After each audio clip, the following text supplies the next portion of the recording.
याद होगा शायद ये कार्यकर्ता उस ज़माने का, और ये हमेशा पापा जीप में दौरा। ये मुझे याद है, पापा अपने आप चलाते थे।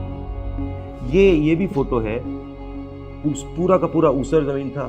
जब बारिश आती थी गांव के गांव ब्लॉक हो जाते थे। पापा ने वहाँ पे एक प्रोग्राम किया था, और इंडस्ट्रियल एस्टेट। और ये देखिए एक तो डिफरेंस अभी काफी क्लियर है कि ये उस समय प्रधानमंत्री थे, मगर इनके सिक्योरिटी वाले यहाँ बिल्कुल नहीं। जब मैं 82 में गया था तो ये हालत थी।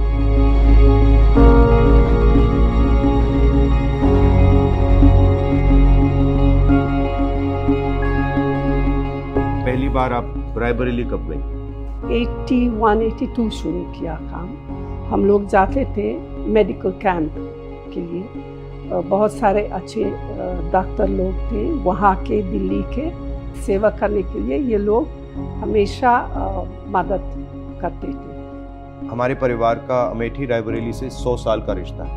1921 से पंडित जी उनका राजनीतिक जीवन शुरू किया, और एक किसान का लीडर था बाबा रामचंद्र, उनको मैसेज भेजा कि चलो मिलेंगे, और पंडित जी को अपना दुख बताया। मैं भी जाऊंगा, पंडित जी ने बोला।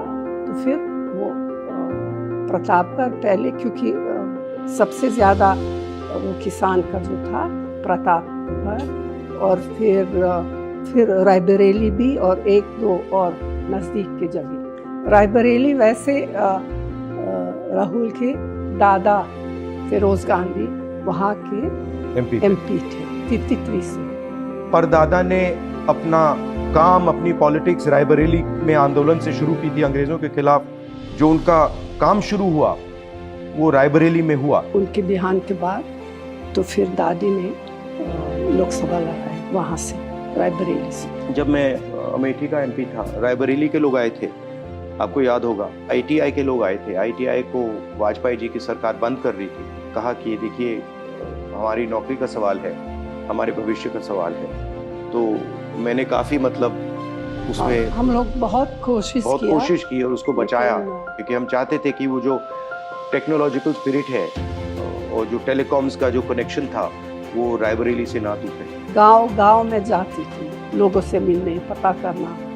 अगर कुछ किसी का देहांत, किसी की शादी, या तो फिर एक बार बाढ़ था, एक और बार सूखा था, तो हमेशा ही मैं वहाँ एकदम जाती थी। एकदम एक्सेप्ट किया मुझे। जो रिश्ता था वो जैसे बेटी बहू की रिश्ता था उन लोगों के साथ। 82 में पापा ने वहाँ बहुत विकास का काम किया, बहुत सड़कें बनी, ट्रांसफॉर्म हो गया वो अमेठी, बिल्कुल ट्रांसफॉर्म हो गया। रायबरेली में दादी ने विकास का बहुत काम किया था, तो रायबरेली अमेठी से थोड़ा आगे निकल गई थी। जब पापा अमेठी गए और फिर पापा ने वहाँ बहुत ज्यादा काम किया, फिर ये लगा कि अमेठी थोड़ा विकास में रायबरेली से आगे निकल गई। फिर जब हमारी सरकार थी तो इन्होंने भी वहाँ काफ़ी काम किया, और मैंने भी अमेठी में काफ़ी प्रोजेक्ट्स किए। एक सड़क की कनेक्टिविटी, तो मेरी कोशिश थी कि ज़्यादा से ज़्यादा सड़कें, नेशनल हाईवेज, सीआरएफ सड़कें हम अमेठी में लाएं और अमेठी को बाकी देश से जोड़ें। दूसरा था सेल्फ हेल्प ग्रुप का काम, जिसमें हमने लाखों महिलाओं की मदद की, बैंक अकाउंट से उनको जोड़ा, उनकी ज़िंदगी बदली। तीसरा जो इंस्टीट्यूशंस हैं, पेट्रोलियम इंस्टीट्यूट और सीआरपीएफ ट्रेनिंग कैंप, और शायद जो सबसे बड़ा काम था जिसको बीजेपी के लोगों ने रोक दिया और जो अमेठी और रायबरेली को ट्रांसफॉर्म कर देता, वो था फूड पार्क, जिसमें हम 40 अलग अलग कारखाने ला रहे थे जो हॉर्टिकल्चर और एग्रीकल्चर से रिलेटेड थे। और मेरी सोच थी कि वो फूड पार्क अमेठी और रायबरेली का चेहरा ही बदल देगा, और उसको बीजेपी के लोगों ने रोक दिया। तो यही प्लान मेरा रायबरेली के लिए है कि रायबरेली को बाकी देश से जोड़ा जाए, वहाँ पे मैन्युफैक्चरिंग यूनिट्स और फूड प्रोसेसिंग की स्ट्रेटजी हो। जब मैं रायबरेली की बात करूँ, अमेठी की बात करूँ, तो जनता के दिल में जो है उसको अच्छी तरह सुनना और उस पर एक्शन करना। रायबरेली के लिए जो काम माँ कर रही थी और जो दादी ने किया उसको मैं आगे ले जाऊं, वो रिश्ता ही अलग है। एक प्रकार से पारिवारिक रिश्ता, दोस्ती का रिश्ता, अफेक्शन का रिश्ता है।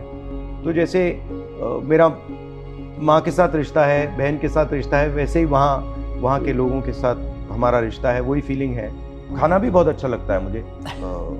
रायबरेली में जो वो दाल है, वहाँ पे दाल, अरहर की दाल, वो शायद कहीं दुनिया में नहीं मिलती है वैसी दाल। तो मेरे लिए ये दोनों कंस्टिट्यूंसीज एक हैं। अमेठी और रायबरेली ने हमें सब कुछ दिया है। जब भी अमेठी रायबरेली को जरूरत होगी, हम वहाँ मिलेंगे।